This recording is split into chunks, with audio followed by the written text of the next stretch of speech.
guess the ditty to that guy that.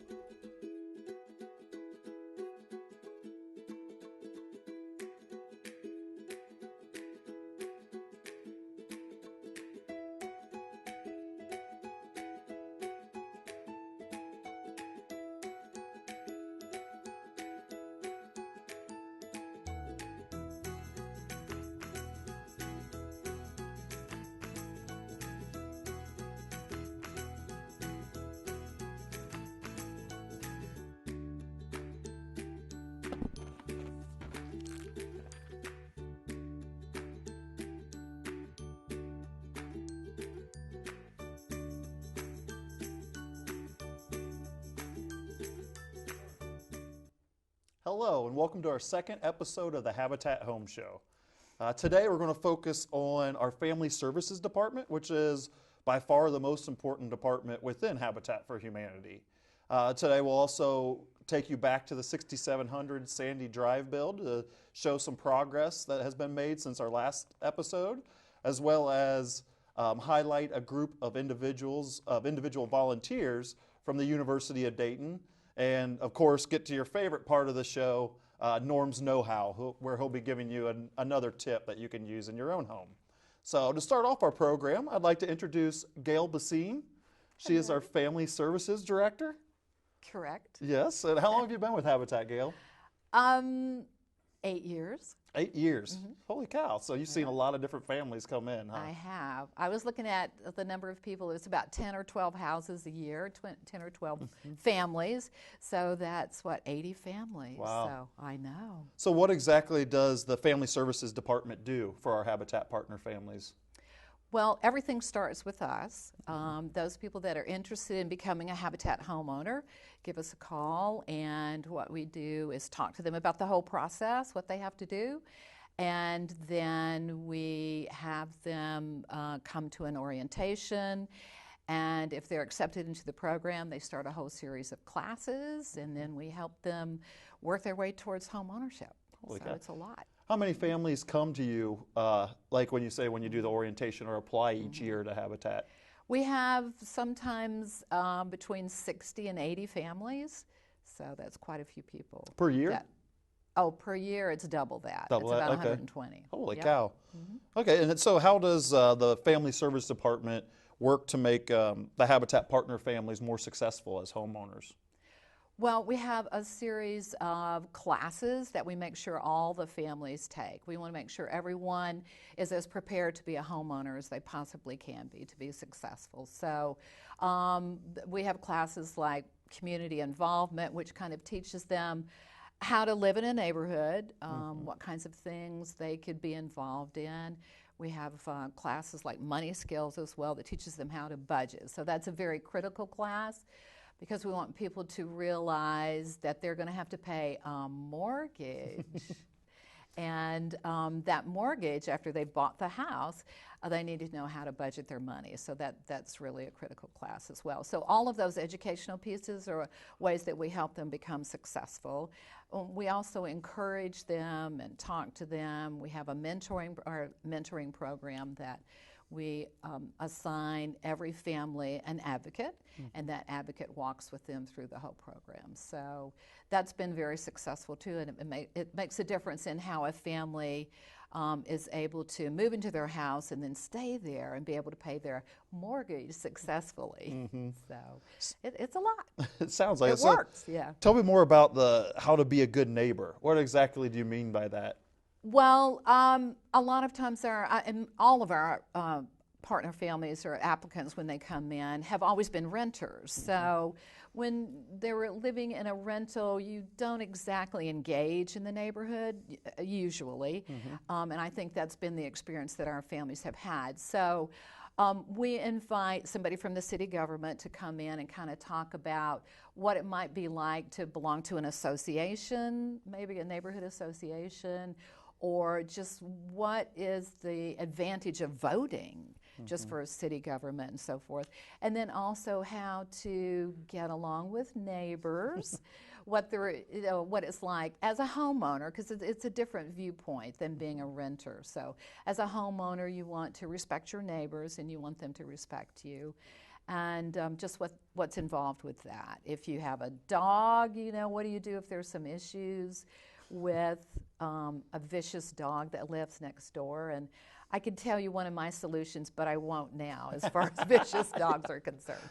But a realistic solution, how you talk to your neighbors and how you get along with people. And that's been very helpful. Excellent. Very successful.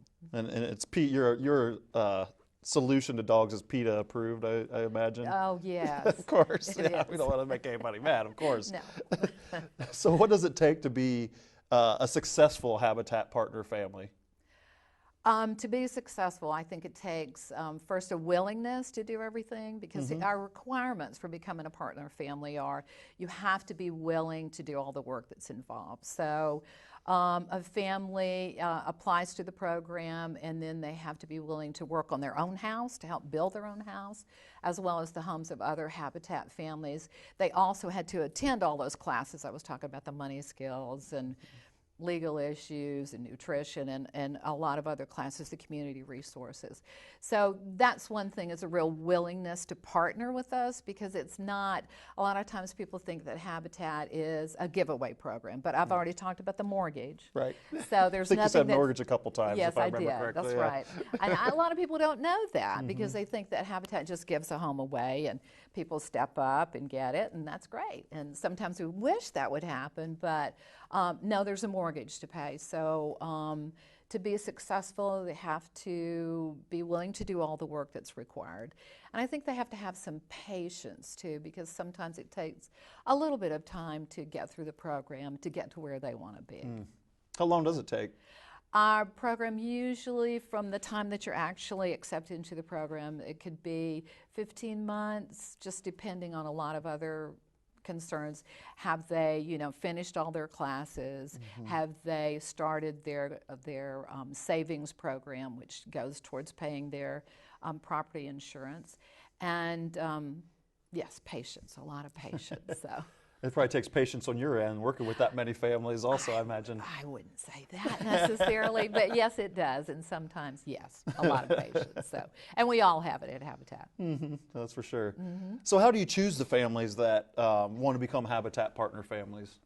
Families call us, or either they walk in. We're so well known in the community. I think we just, we have done some advertising, but mostly folks just know about Habitat. They'll say, well, my sister told me, or my cousin has one. So they'll call me up, or they'll call Marsha up, or they'll walk in and they'll ask, well, what do I need to do to get one of those houses? So one thing is they have to meet certain income, because the income, we have to make sure that people can pay their mortgage, as well as be able to just take care of themselves, take care of their families. So 30 to 60% of the median income is what we work on, although we can go higher than that. So that's one of the qualifications, to be able to do the income. Also, there has to be a need. That's how Habitat got started. Is there an actual need for housing? And need could be defined as they don't have a place to sleep that's their own. It could be you're living in an apartment, it's a 2-bedroom apartment, you're paying $800. That's a genuine need. Yeah. It could be that you have a landlord that's very unresponsive. Your house is a mess, and they won't do anything about it. So that's a second requirement. So we have income-based, and then need, and then again that willingness to do all the work, to attend all the classes, to help build, to become a true partner with us. Cool. So after they come and you determine that they have a need for affordable housing, what are the families required to do once they're accepted into the program then? They have to start classes immediately, so that's the first thing. And there's about almost 40 hours of classes over a period of time. They're attending classes about one night a week for 7 or 8 months. So that's one thing they have to do. They also have to do 275 hours of what we call sweat equity, which is there, instead of paying maybe a down payment on a house, we give them the opportunity to really get to know how to build that house. So they get to go out and help other people build their houses as well, build their own, and there's about 275 hours. Now, friends can help them do that as well, so it's not an overwhelming, like, oh my gosh, I'm not going to be able to do this. So friends can do a good portion of it. That's probably helpful, especially as they're working and Right. trying to take care of the kids and do all that also, right? And so many of our families are single women with children, so yeah, that gives them a lot of help. And they need to start saving, because as soon as you sign on the dotted line to get that mortgage going, you have to be able to pay your property insurance. So that's one thing a lot of times, as a renter, families don't have to do. So at the closing, they have to have about $1,400. But we give them the opportunity. We have a special savings program that to save, and if they have that at the closing, that's another requirement. So there's a lot. Well, I want to ask you one last question before we bring Marsha, your right-hand person, your sidekick here. What is your favorite part about working in the Family Services Department with Habitat? Absolutely, when the families have gone through all of this work, and some of them have met some problems along the way, or they've had a few little speed bumps that they've had to cross over, to see that they actually did it, no matter how long it takes, and actually are going to move into their home, start paying that mortgage, and just be happy, successful homeowners. That's an enormous satisfaction, I think, for all of us that work at Habitat, to see where they started and that they're going to be able to change their lives and change the lives of their children. That's going to make a huge difference in that child's life. It's something different, as a stable home is going to make a big difference. Awesome. So that's my joy. Cool. Well, thank you very much, Gail. Thank you. And here in a second, we'll bring up Marsha Martin, who is the Family Services Coordinator. To continue our conversation about the Family Services Department, we now have with us Marsha Martin, the Family Services Coordinator that works with Gail Basine in our department. So what exactly is your role within Family Services, Marsha? Well, my role, as with Gail, to back her up, we are the first point of contact when people come in to inquire about our program. I sit there at the front desk, they see me at the front desk, and what we do is try to ask the pertinent questions as what is needed to get them in the program. Questions we ask are, how many people will be living in the household, first of all? Second of all, how many, we'll go by the income guidelines to find out if they're going to make it in the guidelines. Then before we even put them on a list, that's what we do to just make sure we get the right candidates. Gotcha. So you kind of are the pre-screening aspect of the program before they come to you? Yes. So let's say they get through your initial conversation and get a little bit further into the process, but they find out that maybe they have too much debt to take on more in a mortgage. What happens with a family then? Well, we usually don't find that out until they actually have gone through the orientation. We have a second interview with them once they pass the orientation. That second interview, we ask them to bring all their bills. That we can determine their debt. If their debt is too high, then we have to more or less dismiss them from the program. If they're okay, then we transfer them to another part of our program, which we'll do a home visit after that if they pass that part. Gotcha. And if you do find out that the debt is too high, do you give them a plan or a kind of roadmap of how to correct that and get back into the program? We give everyone the information towards consumer credit counseling. We always offer them a chance to come back in 6 months. Once they've worked on their debt and got some of it down, because the program orientation, we do that every 6 months. So I always try to encourage people, if you don't make it this time, wait 6 months, come back and try it again. And most people have done that and find out after 2 or 3 tries, they end up in the program. Gotcha. So it just takes a little hard work and I think, as Gail was saying, patience to get in and get through it then. So what else do you do with the partner families? You guys send them mailings each month, right? Oh, yeah. And what do those mailings usually include? Once they become a partner family, I try to help them with keeping up with their sweat equity hours. We just send out not credit reports, but the sweat equity reports. That's a letter I send them, just telling them where they are in the program and how much farther they have to go. Also, I help with bios when they get to the point where they're ready to pick land and get their house built. I help them with their bios and pictures, take pictures of the family, and that is something we use as a tool to help get funding for them as well. I help them with when it's time for a kickoff. Kickoff is when it's actual time to break ground. I send out mailings for kickoffs. and I send out the mailings for the actual dedications when it's time for them to get their keys. Oh, nice. I'm sure those are the fun parts, and I think Gail kind of alluded to that. The dedication is like one of the best things. So after they get their keys, do you send them anything then, or do you serve them in any way, like tips or anything like that throughout the year? Every homeowner, once they get their keys and become the actual homeowner, we try to help them with, I send a newsletter out every month that comes out with their statements, and the newsletter just gives them information on where to get help with taxes, or where they get help with they need food, or they just need any kind of job postings additionally, because might be someone in the household that may need some employment. So we just try to keep tips going. Try to help them out and make them be successful, right? And then we try to help them with other things, like it's Christmas time. We got a running Christmas list of families who've called in and said they need Christmas help. So we have a church that helps them with the children with Christmas gifts.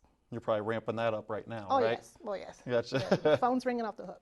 I know it's always fun coming into the office that time of year and seeing the presence in mainly in the boardroom that we have. So that's always joyful, I guess. When you're working with the families, and I'm going to kind of backtrack a little bit, and we talked a little bit with Gail about classes that they have to take. Could you explain to me more a little bit about what those classes entail and what topics they cover? Okay, well, we have several classes, as Gail said, like 40 hours of classes. She's already told you about the money skills, and we have nutrition.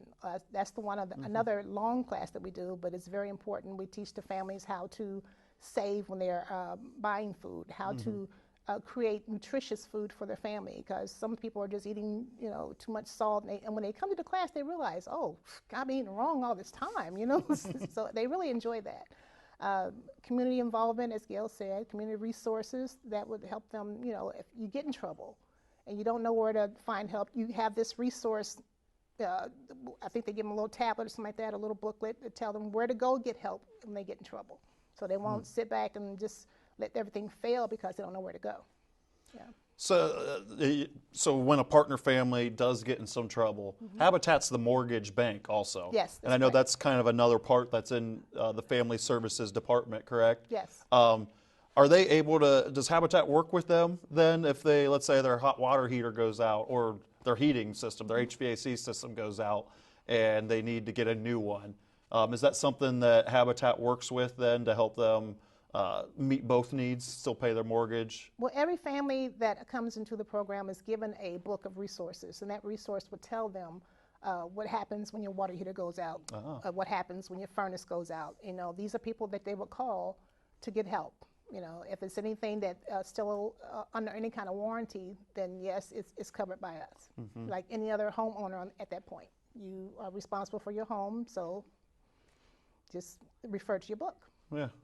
How long have you worked with Habitat? I've been there 3 years. 3 years? Have you seen the partner families and the Family Services Department change in that 3 years? Oh, yes, I have. I think from the beginning, we had a different criteria. And now that the families are coming in now, they're more active. They're more willing to get together, because we have a picnic every August. And when I first came there, everyone was like, well, I don't really want to come. But lately, everyone's been turning up with big numbers. Cool. So that's a chance for all the partner families to get together and just kind of have a social gathering and get to know each other. Yes, they love it. They get to bring their favorite dish and just come together and just, commune with each other. Awesome, awesome. So, okay, and I asked Gail this also, but since Family Services is such a huge part of the Habitat mission, what's your favorite part of working in the department? I have two favorite parts. I've always been a people person. I enjoy meeting the people when they first come in and see them transform from, coming in just hoping they can get a home to actually seeing them smile and get those keys. Yeah, that's my favorite part. Excellent. Cool. Well, thank you so much for your time this afternoon. Yeah. We'll look forward to seeing you on camera again later on in our episodes, I'm sure. Okay. So next up, we'll have Dave Malk talking with a student from the University of Dayton's Habitat for Humanity campus chapter. So we'll see you in a second. Hello, my name is David Malk, and I'm the Volunteer Services Director at Habitat for Humanity of Greater Dayton. I'm excited to be here for the second episode of the Habitat Home Show. And today we're going to spotlight one of the best volunteer groups that we have going at Habitat for Humanity of Greater Dayton. That is the University of Dayton on-campus chapter. which provides some wonderful service to Habitat for Humanity. I'm so thrilled to be here today with Addison Riley. Addison is on the executive board of the chapter at the University of Dayton, and I'm going to ask him a few questions about his experiences, and hopefully he can share some insights about his time in the chapter and the way he gives back through his volunteerism to Habitat for Humanity. Addison, welcome. Thank you so much for being here today and coming down to the studio. First of all, can you give us a little background on yourself, where you grew up, how you matriculated to the University of Dayton, year in school, some of that basic information? No problem. I'm originally from Cleveland, Ohio, a little town called Lakewood, and I actually had no intent on coming to the UD for school. I had my heart set on Cincinnati, but through my long process of going and looking at colleges, I realized that UD was probably the best place for me, and I haven't looked back since. Awesome. Can you tell us a little bit about how you got involved with the chapter at the University of Dayton, and also how you made your way to be a member of the chapter's executive board? Last year, my neighbors were going on a trip to Winston-Salem, North Carolina for the Collegiate Challenge trip run by the exec board, and they had an extra spot open, and a few of them asked me to go. And I had nothing really going on over Christmas break, so I said sure.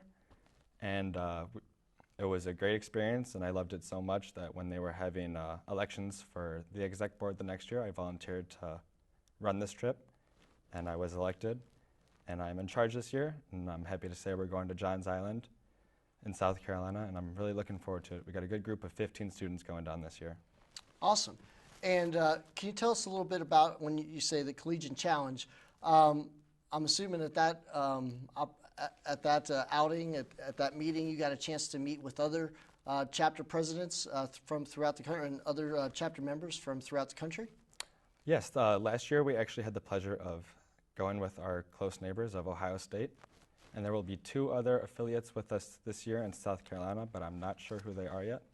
But I'm very excited to meet them because there were a lot of students last year, and it was really nice to see where all their stories come from and how they interact with the Habitat workers at the work sites. You really get a feel for how many different paths are here at the same time and working for the same goal.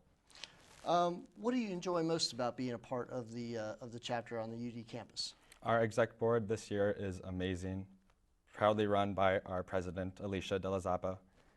And I've met some of the best friends I've ever had on this exec board, and I cannot wait to go on this trip again with this group of people again, and hopefully shed some light on our younger members so they could follow in our footsteps.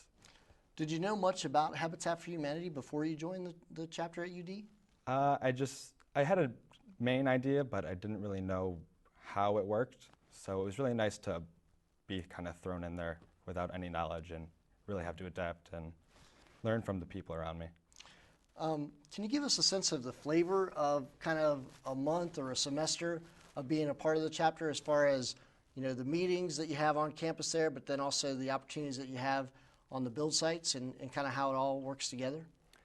So this year, at the beginning of the year, we had a day called Up the Orgs. It's where all the student organizations go out onto our main field and promote their clubs, really. And our exec members came together and really promoted the club, and we actually got a ton of kids to sign up this year, a lot more than last year, and they've consistently been coming to the meetings and eager, and our trip this year had filled up quickly, and it's just a good group of kids, and I'm excited to work with them. And tomorrow we're actually having something called Shantytown, where it's awareness for Hunger Homeless Week, and we're doing a simulation of being homeless, where we're bringing out cardboard boxes and having students stay out at night from, I think it's 9 to midnight, so they can kind of feel like what it's like and really have a sense of for why we're doing this and who is really helping. How many students are a part of the chapter this year? On our exec board, I believe there are about 12 of us, and at the meetings, there's roughly 50 or 60 kids that come to each meeting. Terrific. Well, that's great. And I also just want to share, as the volunteer director, I know the UD chapter is one of the best in the whole country. I mean, you guys have done a tremendous job. When I get a chance to talk to other volunteer directors, I don't hear the same kind of excitement that we see here amongst the students at UD, and how excited they are to be a part of what we're doing and to help us out every month. So really appreciate you being here to talk a little bit with us, and thanks for all you're doing out there to support Habitat for Humanity and to get others involved in the work that we're doing in the community. Thank you. Glad to be here. Not only can you get cabinets in the Restore, but you can get many materials and supplies that you need to do things around your house. And that leads into everybody's favorite part of this show, Norm's Know-How. So Norm Iozzi is here again today to show us how to fix holes in our drywall, correct? That's right, Brad. I figured everybody has some spots in their wall, whether they're nail holes or larger holes, but it's really an easy thing to fix once you just take a little bit of fear out of it. And so I'd like to show everybody how that works. Awesome. All right. So of course, one of the things you need is some kind of a putty or something like that for the holes. This is a lightweight putty. It is actually really light when you pick it up. And this is great for smaller holes. And you can even fix some of the smaller holes, believe it or not, like nail holes, if you move a picture just with your finger. And this usually requires very little sanding if you're kind of, like say, use a light finger to do that. Once that dries, you could almost paint it just like that. If you needed to sand it, the best thing when you go to sand any drywall is a sanding sponge. It's flat. It actually, has the same sandpaper on it. If you get it all dusty in that, you can even wash these. It's great. You can reuse them. But it's the same kind of thing. A flat surface when you go to sand actually makes this, right? The flat surface makes it match your wall, and of course then you don't see the patch. Something like the larger holes, you probably want to use more of a commercial drywall compound, and you can get these at any home store or hardware store. Any of them would be fine for patching holes like this, but same thing, you would have, of course, some type of a putty knife. A mud pan makes it convenient if you wanted to fix it, but it's the same kind of thing. What you actually do is just smear the drywall on there, the drywall compound down there, and then simply keep it kind of flat and then just kind of pull it back.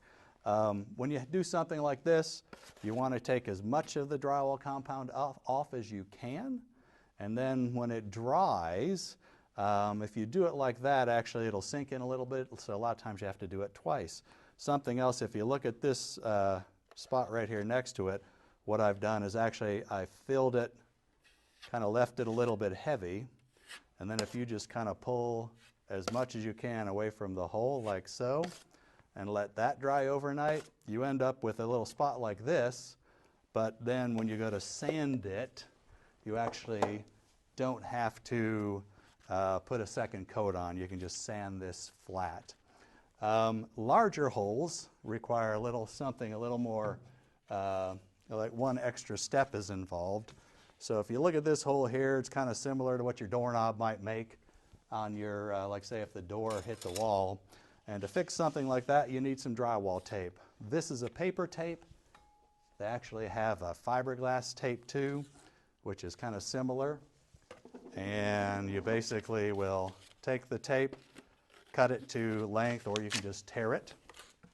Now we're getting in a hurry. And then apply some drywall mud right across the hole so that you get it behind the tape. Put the tape on the hole, and then the trick here is to get almost all of the drywall compound out from behind the tape. Because the flatter it is, the better the finish you're going to get. Okay, same kind of thing. You can't rush this process, so you have to let that dry overnight. Once that dries overnight, you end up with something like this. All right? Now with this, you come back on your second coat with a larger knife. And same thing, you make a coat actually towards the top and then towards the bottom. And same thing, keeping pressure on the outside of the drywall knife, like so.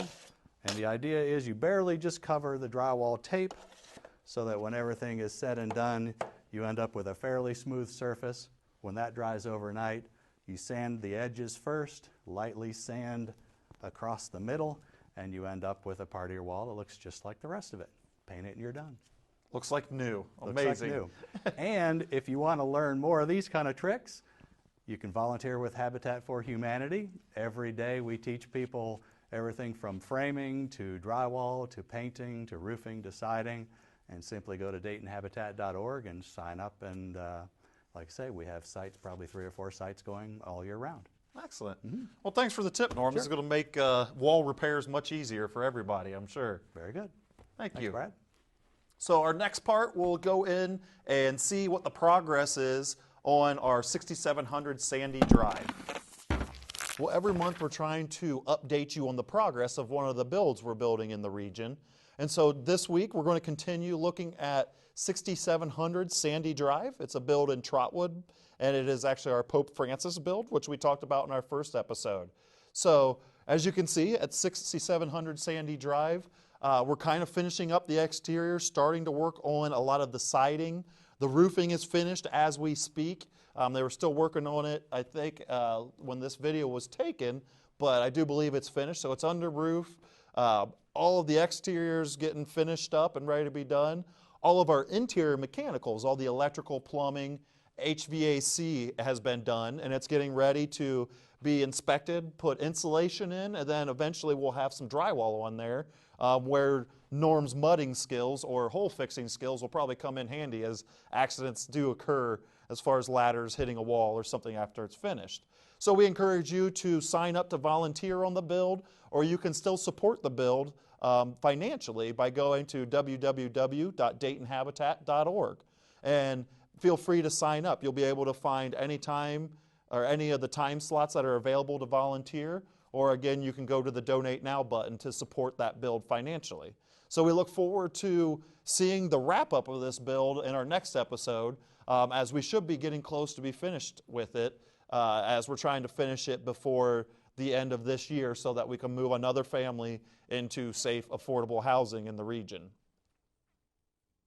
Well, thank you again for staying with us today in our second episode of the Habitat Home Show. I hope you learned some good tips, found out a little bit about the Family Services Department, and figured out that you could volunteer on any of our build sites. So again, if you are interested in either volunteering, donating, or even coming down to the Restore, you can either check out our website at www.daytonhabitat.org or come visit us at 115 West Riverview Avenue in downtown Dayton.